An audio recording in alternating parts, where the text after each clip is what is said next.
brasileiro ainda não tem a cultura de enxergar um produto de seguros como um investimento ou como uma manutenção patrimonial. Ele enxerga aquilo como uma despesa. Então foi nesse momento que eu decidi sair da advocacia, iniciar uma atividade empreendedora no ramo financeiro, mas usando o meu conhecimento jurídico como fortaleza para tentar ir mais longe. No meu prédio tem um casal de franceses. Eu perguntei a mesma coisa.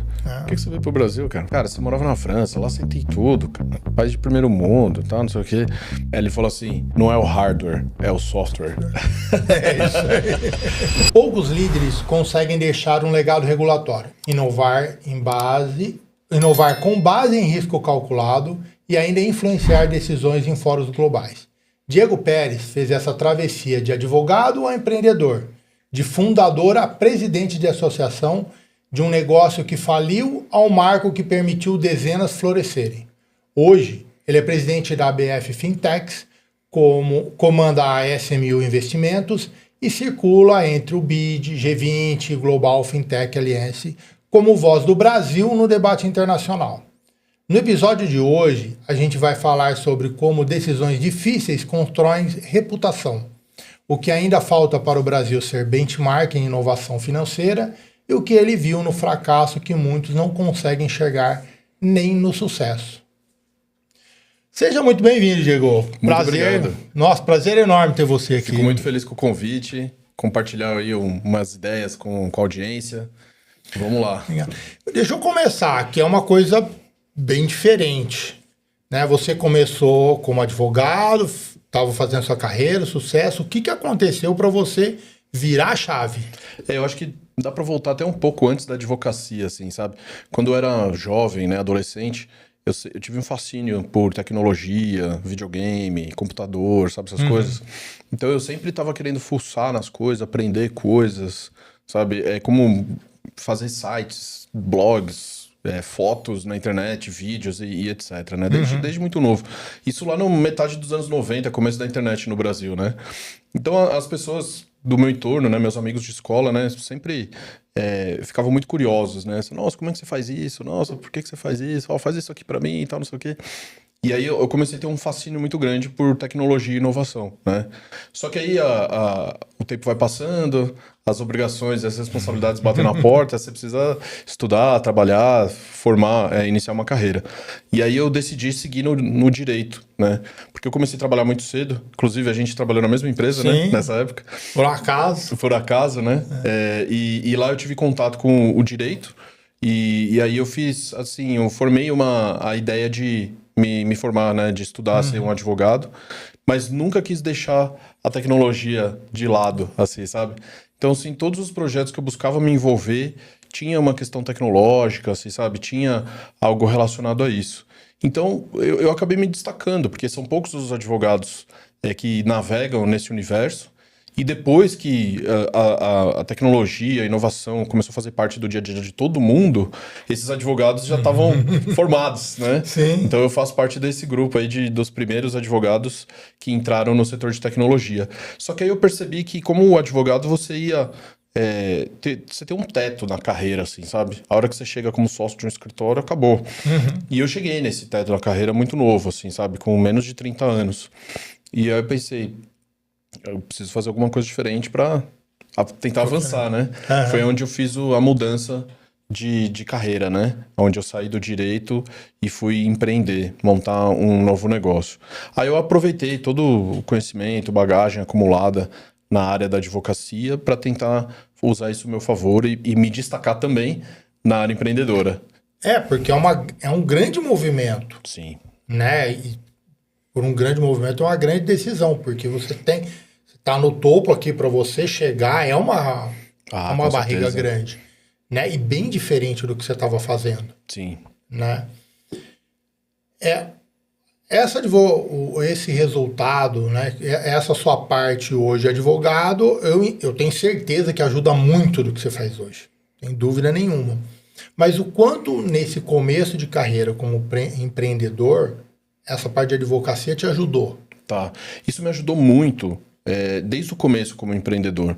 Porque quando eu decidi empreender, eu já estava em contato com outros empreendedores, mas ainda na advocacia. O último escritório que eu tive passagem é um escritório focado em tecnologia também, né? Então, de direito digital, inovação, tecnologia. Nesse escritório, eu acabei atendendo empreendedores que precisavam desenrolar alguma questão jurídica ou regulatória para fazer com que o seu produto avançasse, com que o seu sucesso empresarial avançasse. E eu entregava essas soluções para eles. E eles ficavam muito gratos. E eu conseguia visualizar que o trabalho deles eu também conseguia fazer, assim, sabe? Então eu pensei, se ele pode, eu também posso. Se ele pode, eu também posso. Só que aí talvez eu vou ter um destaque a mais, porque eu não vou precisar contratar um Diego para fazer isso. Eu sou o Diego já, né? Sim. Então isso me deu uma vantagem perto de outros. Só que além disso, nesse escritório a gente atendia muitas instituições financeiras, tá? Desde os maiores bancos até instituições médias ou empresas de tecnologia que fornecem serviços ou prestam assessoria para empresas de tecnologia. Então eu busquei fazer um mix das duas atividades, assim, das três, na verdade, né? O meu conhecimento em direito, desenvolver um negócio tecnológico que seja do ramo financeiro. E o mercado financeiro talvez é o mais regulado de todos. Assim, sabe? Se você equiparar com outros setores, seja indústria química, aviação, qualquer em setor que seja regulado, o financeiro é mais assim, com um peso regulatório muito grande. Então eu já comecei com um desafio maior do que os outros. Sim. E na época não se falava muito de fintech, mas já existia o termo fintech, né? Que é basicamente empresas de tecnologia que desenvolvem produtos ou serviços financeiros. Nessa época nós estamos falando mais ou menos 2014, 2013, tá? 10 aninhos só. Então foi nesse momento que eu decidi sair da advocacia, iniciar uma atividade empreendedora no ramo financeiro, mas usando o meu conhecimento jurídico como fortaleza para tentar ir mais longe. Show. Você que está sempre navegando por esse mundo, né? O que existe uma falta? Você vê alguma falta de conhecimento jurídico de outros líderes e empreendedores em alguma coisa específica ou não? Eu vejo que sim, mas isso não deve ser um grande problema, não deve ser tratado como um grande problema, porque os advogados estão aí para ajudar, né? Então eu não acho que você tem que saber tudo para desenvolver um novo negócio. Não, aliás, a gente não precisa saber nada de tudo, né? Exatamente. A gente precisa ter gente para fazer isso para gente. Ao mesmo tempo, tem outro lado da moeda, né? Os advogados que querem empreender, eles talvez não tenham habilidades de negócio, sabe? Como montar um business plan, sabe? Como lidar com pessoas, liderar pessoas, né? Porque o trabalho na advocacia, às vezes, é muito solitário. Você fica fechado numa sala, no silêncio absoluto, com concentração ou na leitura ou escrevendo peças jurídicas, né? E montar uma empresa não, é muito dinâmico, assim, sabe? Então, assim, eu acho que não chega a ser um problema, mas quem tem habilidades desenvolvidas na área de negócios e tem uma formação jurídica acaba se destacando. Porque você consegue negociar em alto nível com os grandes negociadores do outro lado da mesa, que vão estar acompanhados com advogados. Você consegue antecipar tendências com base em avanços legislativos, regulatórios, etc. Porque hoje tudo depende de alguma aprovação legislativa. Perfeito. Né? Especialmente na área de tecnologia, existem leis que são assim, fundamentais para a existência de um negócio tecnológico, como a Lei Geral de Proteção de Dados. Então, se você vai capturar dados de alguma pessoa, se você vai oferecer um serviço que exige um cadastro, sabe, qualquer coisa nesse sentido, ou que mapeia a localização, onde essa pessoa anda, o que ela faz, hoje em dia, com o celular, você sabe de tudo da vida da pessoa, sem precisar e rapidamente. conhecer ela, e rapidamente, né? Então, você precisa estar muito atento a questões legislativas. O que você vai fazer com esse dado? O que você pode fazer com esse dado? Né? Como tomar cuidado para que esse dado não seja vazado. Isso, assim, por mais que possa parecer tecnológico, é muito mais jurídico. Sim. Não, é o que eu digo. Trabalho a vida inteira com dados, jurídico toda hora no meu cangote. Responsável pelo que vem, o que vai, toda hora. E eles perturbam, mas eu digo perturbam no bom sentido mesmo, porque eles estão fazendo certinho. E para cercar, porque, cara, não consigo saber de tudo, o que pode, o que não pode. Mas esse é um ponto interessante, porque eu tive um chefe advogado na época que eu era estagiário, foi uma grande escola para mim trabalhar com ele.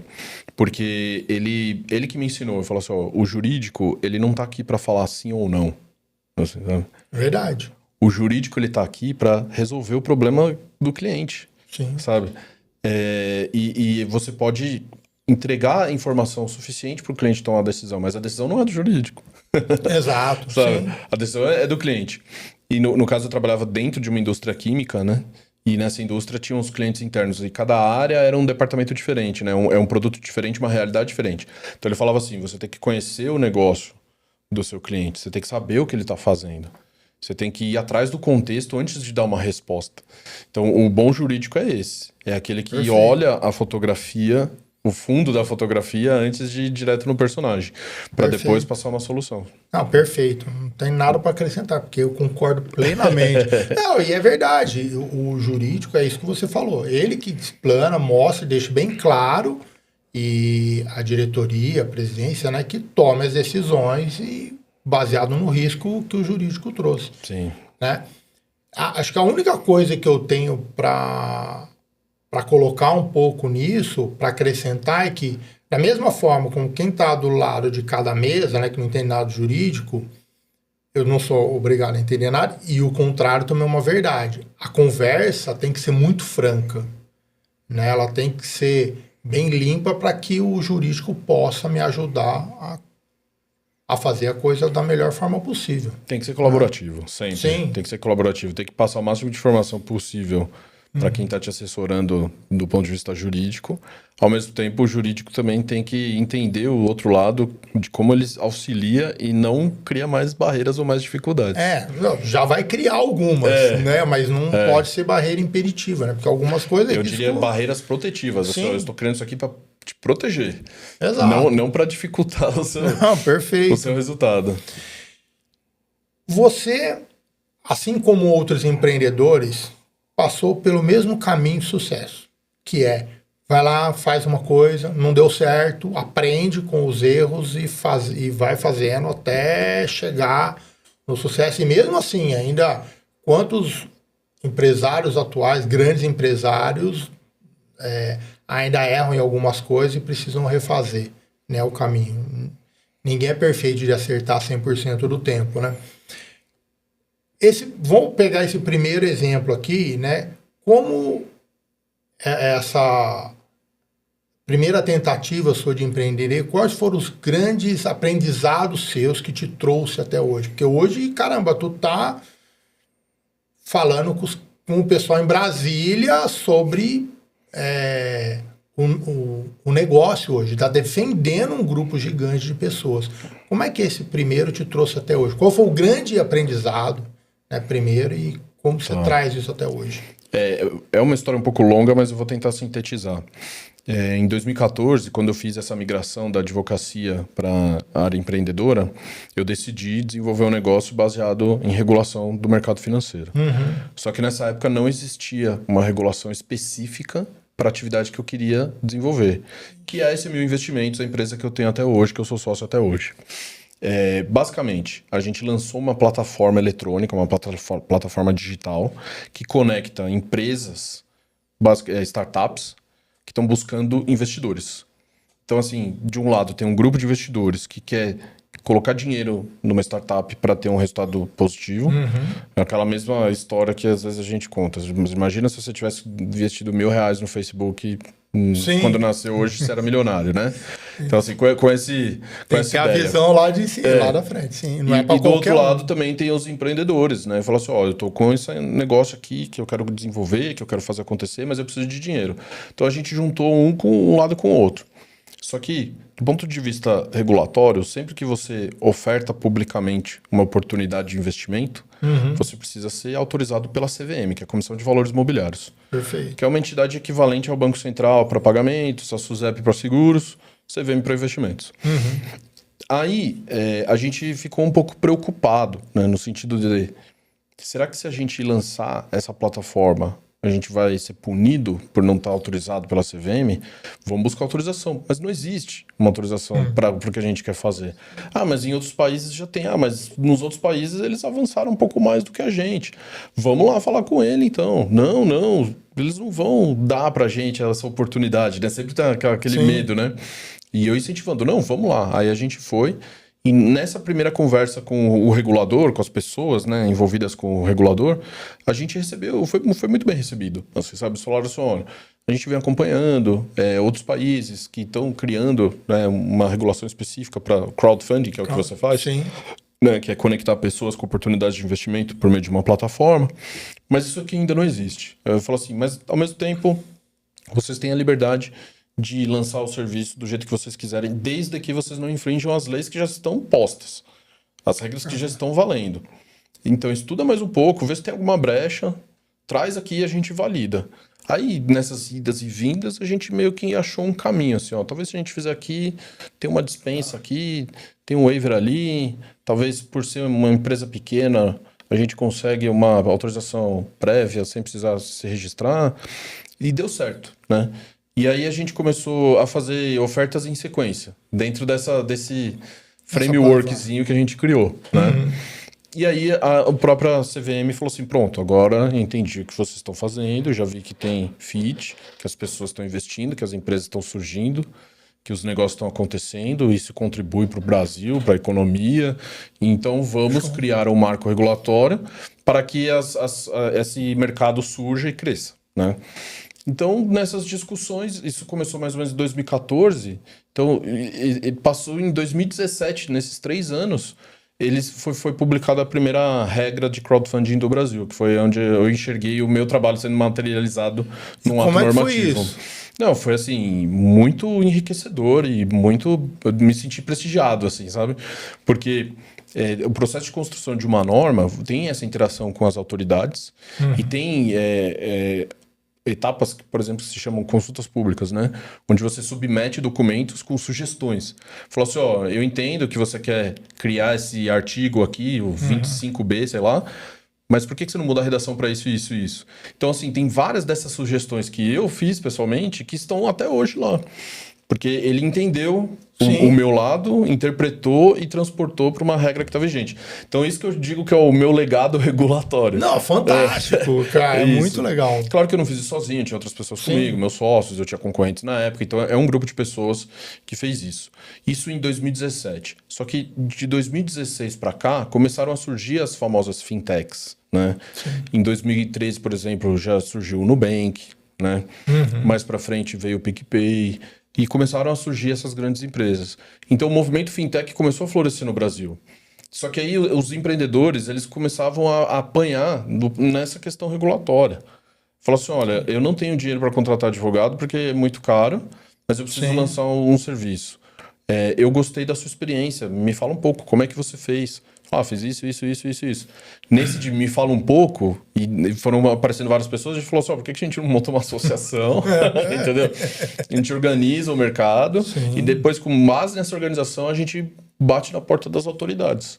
No começo era a CVM, depois veio o Banco Central, depois veio a SUSEP e até hoje eu faço isso, entendeu? Então hoje, além de eu ser sócio da SMU, eu sou presidente da AB Fintechs, Associação Brasileira de Fintechs, que é uma associação que reúne, tem quase 800 empresas, são 770 empresas mais ou menos, que entregam produtos financeiros. Sejam uma empresa de crédito, uma empresa de investimento, uma empresa de câmbio, uma empresa de seguros, só que sempre com um viés tecnológico, com uso de plataformas digitais, com metodologias inovadoras, para fazer diferente do que os grandes bancos fazem. Não, perfeito. O que eu acho que é muito legal na sua história, algumas das coisas, para falar a verdade, né, tem outras, mas é esse desbravar o desconhecido. Né? Primeiro, cara, não tem nada parecido, preciso criar eu vou buscar brechas, entre aspas, na lei para criar algo que eu acho que dá resultado e aí depois você ajuda a colocar normas e leis naquilo que você começou. Cara, fantástico isso. Eu acho de uma visão muito legal, porque geralmente as pessoas estão acostumadas a seguir aquilo que já existe. É difícil encontrar alguém que quer buscar algo novo, né? Algo para inovar nesse sentido. E mesmo olhando fora, né? Eu costumo falar que a inovação daquilo que a gente está fazendo está na nossa frente. Ela é só translúcida. É que a gente quer ficar enxergando ela depois, né? Você conseguir enxergar isso que está te atrapalhando a avidez, essas grandes inovações que a gente tem por aí. E a outra é inovar e falar, não, você virou uma referência porque está todo mundo buscando, querendo saber, e aí, não, vamos criar a fintech, a associação, e caramba, eu acho ela muito legal, eu acho que ela ajuda. Se não fosse ela, eu acho que as fintechs hoje não seriam nada perto dos grandes bancos. Né? Só a gente lembrar o que era os bancos antes, lá 2010, 2000 foi. Não, e tem muito ainda a ser feito, tá? Sim, claro. Porque assim, hoje a gente tem 5 grandes bancos, né? Tem o laranja, tem o vermelhinho, né? As cores. Tem o amarelinho. Esses são os 5 grandes bancos, né? Só que assim, eles detêm 70% do crédito ativo no Brasil e mais de 50% dos serviços financeiros. Sim. Tá? Só que há 10 anos atrás era 90% do crédito ativo. Era 80% dos serviços financeiros. Então as fintechs elas já conseguiram diluir essa concentração de 90 para 70, sabe? Sim. De 80 para 50, né? A gente já vem acompanhando isso. E a gente vê na associação também. Quando a gente iniciou, eram 20 fintechs, 30 fintechs no Brasil. Tem até um mapeamento que era feito, que começou a ser feito em 2014, 2015, se eu não me engano, que se chamava Fintech Lab, né? E era uma pizza, né? Que mostrava cada fatia da pizza era um setor e dentro das fatias tinham os logos das fintechs. Sim. Aí no primeiro ano a pizza ficou assim, no segundo assim, no terceiro assim, no quarto assim. Depois não tinha mais pizza, né? Era uma cartolina inteira, assim, sabe? Então, assim, de 25, 30 fintechs, hoje a gente já tem 1.600 fintechs no Brasil. Cara, é muito legal isso. Eu sou extremamente a favor de quanto maior a concorrência, melhor. E é melhor para todo mundo. É melhor para o mercado, é melhor para os clientes, é melhor para os empregados, é melhor para o negócio em si, porque, cara, tem concorrente, eu tenho que me virar para crescer, eu tenho que virar para fazer. Eu também sou, mas os grandes não são. Não, lógico que não. Se eu tivesse no lugar deles, eu também não seria. E eles não querem. Eles estão muito bem acomodados ali com as suas dezenas de milhões de clientes, com o seu faturamento bilionário, suas lucratividade bilionária, e não querem partilhar esse bolo com ninguém, assim, sabe?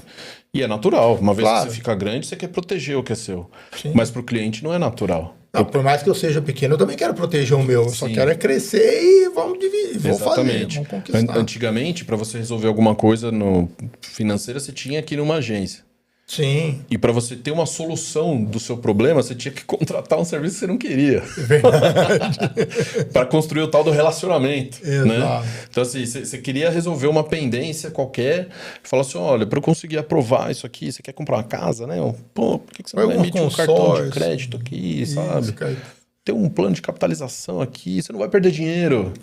Depois o dinheiro volta para você. Mas assim, volta abaixo da inflação e a comissão de quem vendeu é maior do que o seu resultado. Exato. Então, esse tipo de assimetria, sabe? De opacidade informacional que as fintechs conseguiram combater. Esse tipo de concorrência, competição que é saudável para o mercado. Assim, sabe? Sim. Você entregar para o cliente o que o cliente precisa. Não o que é mais rentável para o acionista. Então, mas é mais... É isso que é a grande diferença, né? Porque a hora que você está olhando a empresa pequena, ela está entregando, ela está dando um produto, um serviço que outros não estão enxergando. Então, assim, para ela é o que ela quer ganhar, para o acionista o que ele quer ganhar. É que quando o cara está aqui em cima, ele está olhando o bolo, ele deixa passar muita coisa. Até porque está ganhando muito, não precisa... Não é que não precisa, mas não faz muito sentido para ele olhar coisas micro, né? Eu acho que é aí que as fintechs têm. E a transformação, ela aconteceu muito rápida e ela vem acontecendo, assim, sabe? Sim. Porque antigamente, sei lá, quando você ia viajar, você tinha que trocar dinheiro por dólar e papel na agência do Banco do Brasil, que fica na Paulista, porque é só lá que troca dinheiro, papel e dólar. O cartão de débito não funcionava fora do Brasil, você tinha que habilitar internacional, não sei o quê. Hoje, você já tem umas 5, 6 fintechs que oferecem contas globais, sabe? Você já tem cartões que você usa mediante recarga em multimoedas, euro, libra, dólar, sei lá o Não, que. você nem precisa mais se preocupar em levar nota. Não precisa nada se preocupar com isso. E assim, não foram só os grandes bancos que trouxeram essas inovações, foram principalmente as fintechs. Eles correram atrás Eles depois. correram atrás e fizeram acontecer, porque senão ia continuar perdendo mais mercado. Perfeito, exato. Ó, você que está lá em fóruns internacionais, G20, BID e assim por diante, o que você vê nesses lugares, né? Quando você está lá, o que você percebe que eles querem enxergar no empresário brasileiro, no empreendedor brasileiro? Tá. Bom, assim, eu participo de alguns, né? Eu participo do BRICS, né? Eu fui do 3 BRICS Summits seguidos, pro G20. O ano passado foi no Brasil, esse ano é na África do Sul, tô indo para lá também. Eu faço parte do Fintech Lec do BID, que é o Banco Interamericano de Desenvolvimento, que envolve todo o continente americano. Então, eu acabo interagindo com pessoas do mundo todo em razão da minha participação nesses grupos. O Brasil, ele se destaca pela sua essência, né? E pela sua magnitude também. Então, assim, são um dos poucos países do mundo, né? São 5 ou 6 países do mundo que têm dimensões continentais, uma população de mais de 100 milhões de pessoas, no Brasil mais de 200 milhões de pessoas, e um PIB de mais de $1 trilhão. Então, quando você soma esses 3 fatores, tem 5 ou 6 países só, assim, sabe? Porque ou o país tem PIB de $1 trilhão, mas não tem população ninguém. de 100 milhões, sabe? Ou o país tem um território gigante, mas não tem 100 milhões de pessoas de população também, enfim, como um Canadá, por exemplo, assim, sabe? Então, assim, então o Brasil, ele meio que gabaritou esses itens. E quando você gabarita esses itens, você vira um ambiente favorável a desenvolvimento de produtos. Porque, independente se o país é difícil, burocrático, etc., tem uma população muito grande, tem uma dimensão geográfica enorme e tem uma capilaridade que você consegue fazer isso acontecer. Então, você consegue atrair empresas, pessoas, empreendedores ou corporações que são de países que aquele produto que ele desenvolveu já está saturado. Ele não consegue mais vender, não consegue mais conquistar mercado, mas o acionista está lá chicoteando as costas dele. Eu preciso de lucro. Então, o Brasil é um país bem visto em razão disso. Só que, ao mesmo tempo, o Brasil é um país tecnológico. A gente tem mais smartphones do que pessoas ativos. Tá? Ativo, eu sei. O brasileiro... Tenho 3. Entendeu? Ridículo. O brasileiro, ele tá acostumado a baixar aplicativos e fazer tudo que ele precisa por meio de smartphone. A rede 4G já tem alcance de mais de 80% do território, 5G já está em todas as capitais, sabe? Então, já existe uma infraestrutura mínima para isso. Então, o Brasil, ele vem atraindo negócios, vem atraindo novos produtos e serviços, principalmente na área digital, por causa disso. Sim. Por causa dessas dimensões. E é isso que é debatido nesses fóruns, entendeu? Qual que é a oportunidade? Lógico que cada país quer se mostrar mais do que o outro ali, né? Cada país quer falar que tá melhor do que o outro. Mas, assim, nós somos imbatível em várias frentes. Sim. Em tecnologia e mercado financeiro, a gente tá no forefront ali, a gente tá na linha de frente há muitos anos. Uma vez eu estava conversando com um empresário russo e, cara, nem direito falava o português. Mas muito mal falava. E aí eu falei, cara, por que aqui? Ele falou, cara, não tem como dar errado no Brasil. É muito fácil dar certo aqui. Ele falou, vai lá na Rússia pra você ver. Vai tentar fazer lá, né? Vai lá, vai pra Europa tentar fazer as coisas certas. Mas isso é verdade. Tem pessoas de outros países morando. No meu prédio tem um casal de franceses. Eu perguntei a mesma coisa. Por que você veio pro Brasil, cara? Falou, pô, eles usaram até uma frase interessante, um parênteses aqui. Eu perguntei assim, cara, você morava na França, lá você tem tudo, cara. País de primeiro mundo, tal, não sei o quê. Por que o Brasil? Ele falou assim, não é o hardware, é o software. É isso aí. O Brasil é um software excelente rodando num hardware mais ou menos. É isso aí. É energia, é a vibe, sabe? É a qualidade de vida nos pequenos detalhes, né? É uma comida bem temperada, é um clima agradável. É um país de natureza exuberante. Então, assim, isso a gente tá acostumado porque a gente mora aqui desde que nasceu. Mas o gringo vê isso e fala assim, nossa, quero morar aqui. É verdade. É só... a hora que você vai para o Nordeste, o que você acha de gringo, dono de pousada, hotelzinho, pequeno comércio, um monte. Sim. né? E engraçado, esse russo, ele veio para cá, eu falei, cara, como é que você foi achar um negócio que é para cuidar? O negócio dele era roupa para jovem da periferia. E assim, um grupo, eu falei, cara, como é que você achou? Cara, o Brasil tá tudo aí, tá fácil, Sim, é só andar e fazer acontecer. Eu falei, E se você pegar alguns exemplos, assim, fintechs bem-sucedidas do Brasil, elas foram fundadas por gringos mas com sócios brasileiros. Sim, verdade. O Nubank. Sim. Eles são 3 sócios fundadores, né? Um colombiano, um americano e uma brasileira, Isso. né?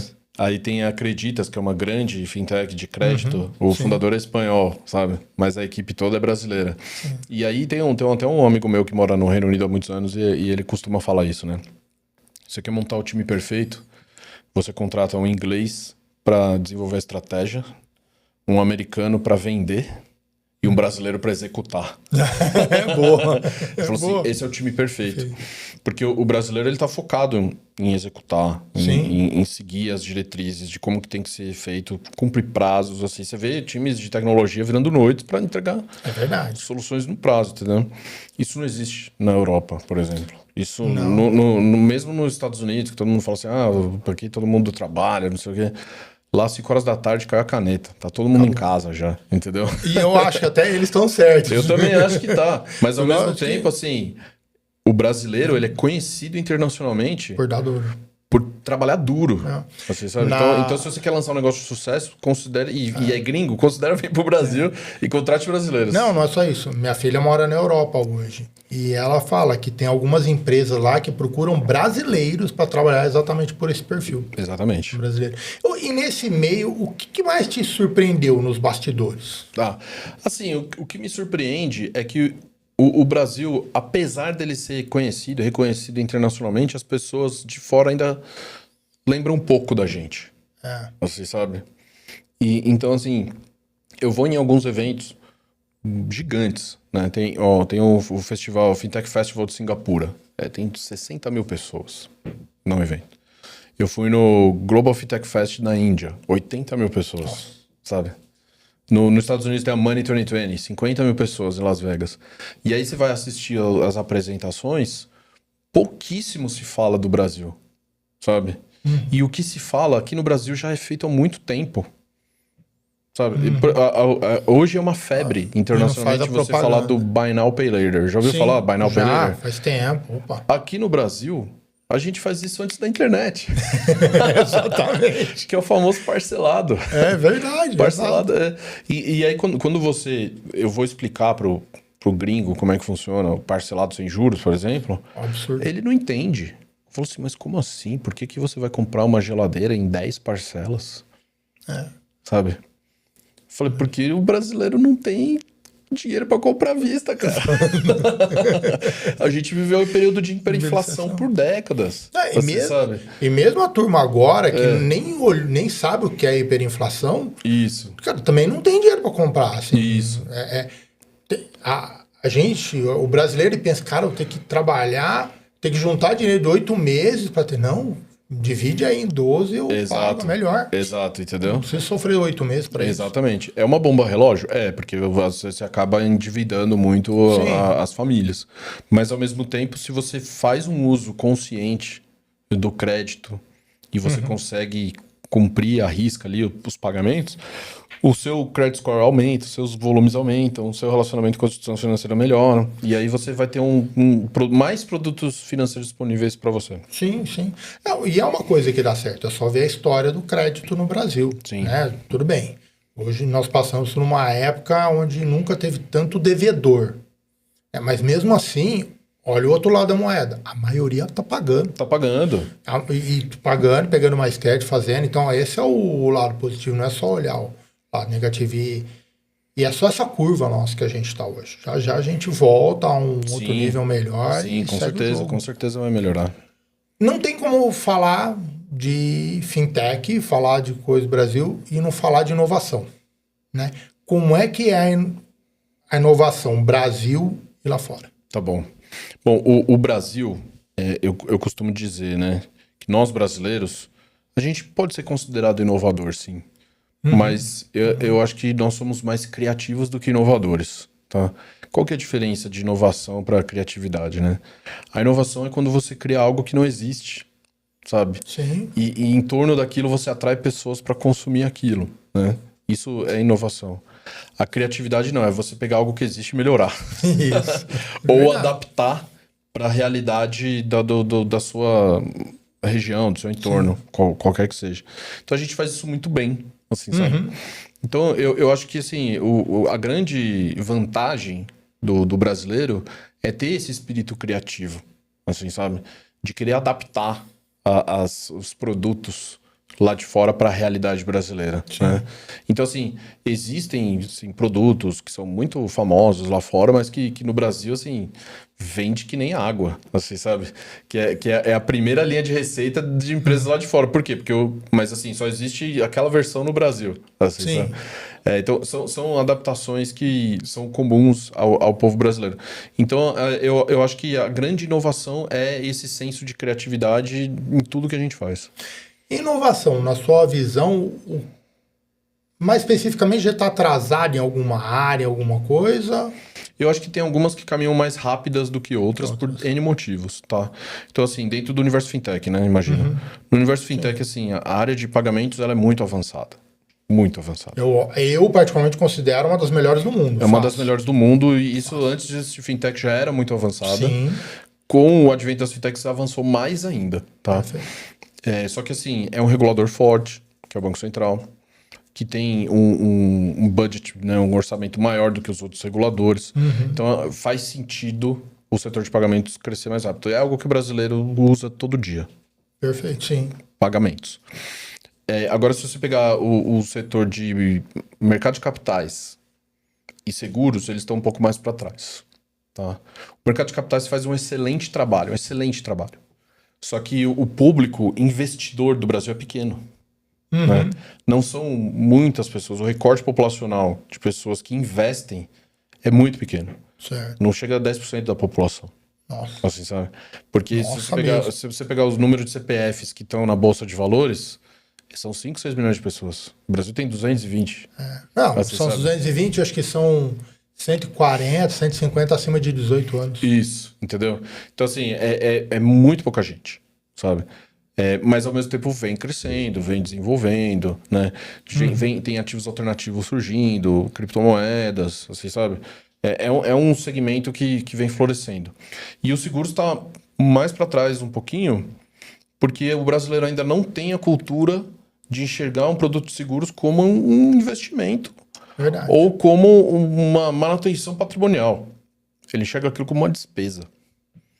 Então, enquanto o brasileiro enxergar o produto de seguros como despesa, esse produto ainda vai carecer um pouco de crescimento na questão de inovação, tecnologia, porque talvez as pessoas ainda não estão muito intencionadas em contratar um produto de seguro diferente do tradicional, ou do que ela precisa. Ela já considera aquilo como uma despesa obrigatória do seu orçamento. E é uma compra mal feita ainda. Compra né? mal feita.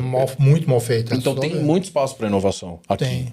Exatamente por causa dessa compra mal feita, dessa experiência ruim, dessa fricção, ou dessa quebra de cultura que a gente pode utilizar como fundamento para inserir inovação nesse setor. É verdade. O seguro, na minha visão, assim, ele tem produtos fantásticos e baratos e que as pessoas não veem. Eu costumo falar, você tem seguro na sua casa?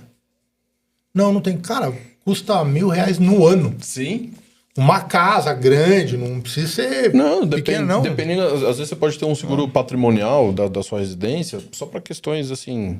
Não, um bem completo, bonitinho. R$25, R$30 por mês tem. Tem. Não, quando eu morava em apartamento, e casa ainda é um pouco mais caro do que apartamento. E nem é tão caro assim. Eu pago R$1.000, 1.100 no ano. Uma casa. Sim. Num apartamento, quando eu morava em apartamento, eu cheguei a pagar, hoje, o que daria em moedas de hoje, R$400 no ano. Sim. Mas isso é interessante, assim. Esses dias eu tava até fazendo conta, né? Eu não tenho plano de saúde, né?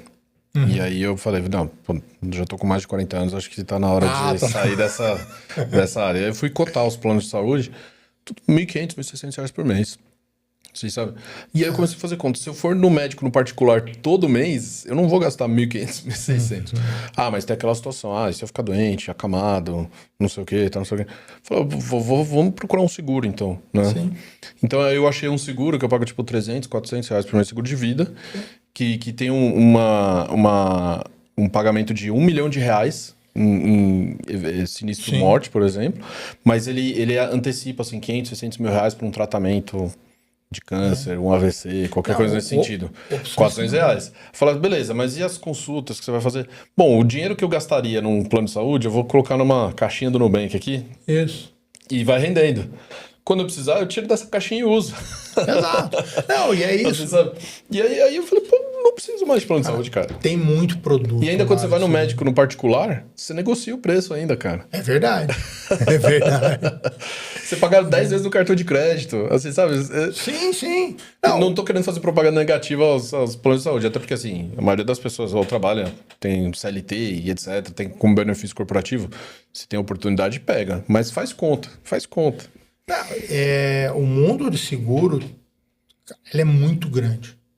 Aí eu peso um pouco também, porque você tem de um lado, e aí eu falo, porque eu trabalhei com isso aí, mas de um lado, a população que não entende, também não quer entender, corretores mal preparados, vende o feijão com arroz que está resolvendo o meu problema, né? E aí sempre tem um terceiro tripé que fala, cara, o que você tá me dando de lucro aqui tá valendo, e segue o jogo. Mas esse tripé aqui, ele dá muita opção. Ele tem um ecossistema para nos ajudar, né, aqui muito grande, né? Só que esses outros dois tripés aqui, essas outras duas partes precisam querer interagir mais, né? Também não adianta esse cara querer fazer muita coisa se esse aqui não tá interessado, né? Não adianta. Mas realmente tem um mundo aí para fazer. E é um setor muito bem regulado, mas aí eu concordo com você. Sim. A SUSEP e a ANS. A ANS também, Então, são duas, são muito legais. E, aliás, até no tratamento, elas te tratam muito bem, né? O regulador te recebe, não são incisivos em nada, as experiências que eu tive sempre foi muito boa. Voltando, quando criar a Fintech Ibero-Americana, né, a GFI, o que isso te mudou na forma de liderar? Tá, deixa eu explicar o que é o Fintech Ibero-América e o GFI aí, né? Melhor. O Fintech Ibero-América é uma aliança de associações de fintechs da América Latina, mais Portugal e Espanha. Então são 18 países da América Latina, Portugal e Espanha. Cada país que faz parte dessa aliança tem uma associação de fintechs, tem uma B-Fintechs deles lá, então tem a associação do México, do Paraguai, do Uruguai, da Colômbia, etc. E essas associações se reuniram e fizeram essa aliança para ter uma entidade que observa e presta auxílio para o continente inteiro. Perfeito. Tá? E aí, como o ambiente associativo é bem político, assim, sabe? Você tem que conhecer as pessoas, você tem que se expor, você tem que tomar frente às vezes. E aí eu acabei ganhando algum destaque, que eu gosto, navego bem nesse ambiente. E hoje eu sou vice-presidente dessa aliança também, né? Já o GFA é o Global Fintech Alliance, que é um comitê que tem os líderes dessas entidades regionais combinados em um grupo, né? Então são 7, 8 pessoas só. Então tem uma pessoa da África, uma pessoa do Oriente Médio, uma pessoa da Europa, uma pessoa da América do Norte, América Latina, uma pessoa da Ásia e uma pessoa da Oceania. É como se fosse o War ali, o mundo, o tabuleiro do War ali, né? Então o mundo representado lá. Então a gente se reúne uma vez por mês para debater, para expor o que está acontecendo na sua região, para debater oportunidades conjuntas, né? O que a gente pode fazer junto para melhorar, e também para observar as agendas globais, como que esse grupo pode atuar em benefício do setor de fintechs global. Eu fico imaginando a complexidade disso. Porque cuidar do crédito, olhando o Brasil, é extremamente heterogêneo, né? Porque cada região tem uma necessidade. Agora eu fico imaginando como é que ele lidar com tudo isso aí. Não, é muito complexo. Por exemplo, eu tenho o meu colega que é o presidente da regional da África. Ele falou assim, na África são 54 países. O Africa Fintech Network, que é a aliança deles, são 48. Nossa. Aqui na América Latina são mais de 50 países se você considerar os países do Caribe, mas assim, na nossa entidade são 18. Já é difícil. Imagina 48. Então, e aí você consegue enxergar a mudança, porque a hora que você chegou nisso aí, mudou sua forma de liderar, você vê as coisas. Você consegue enxergar a mudança que teve em você? Ou depois conseguiu enxergar? Eu consigo, assim, há 5 anos atrás eu era uma pessoa totalmente diferente, assim, eu acho que eu amadureci muito em 5, 6 anos por causa de tudo isso. Até, assim, desenvoltura, firmeza no uso das palavras, sabe? Experiência no debate público, saber lidar com pessoas importantes, autoridades. Como eu falei no começo, você falou no começo, eu vou muito a Brasília. Eu tenho que conversar com deputado, senador, sabe, ministro, sobre o trabalho nosso, né? E você não aprende isso na escola, na Sim. faculdade, assim, sabe? E não é uma coisa que você lê um livro e já sai fazendo. É na prática, assim, sabe? Então, assim, os últimos 8, quase 10 anos que eu tô à frente dessas entidades, assim, foi um aprendizado que não existe MBA em Harvard que vai te ensinar. Assim, sabe? E uma coisa que é muito legal que é natural de quem faz isso é porque você não está enxergando ninguém acima de você, né? Você Sim. enxerga como igual, né? Porque se você enxergar como se ele estivesse acima de você, você não chega lá. Não só isso, assim, sabe? Também você saber lidar com pessoas de culturas diferentes, Sim. nações diferentes, sabe? Línguas diferentes. Eu acabei até desenvolvendo um pouco mais habilidade de comunicação em línguas estrangeiras, né? O meu espanhol tá muito bom, assim, sabe? Eu consigo identificar sotaques, ó, esse cara é do México, esse cara é do Paraguai, esse cara é do Chile, assim, sabe? Por causa de sotaques. Perfeito. Eu consigo identificar uso de palavras que funcionam bem nos Estados Unidos, não funcionam bem na Inglaterra, assim, sabe? Que representa bem uma coisa, não representa bem...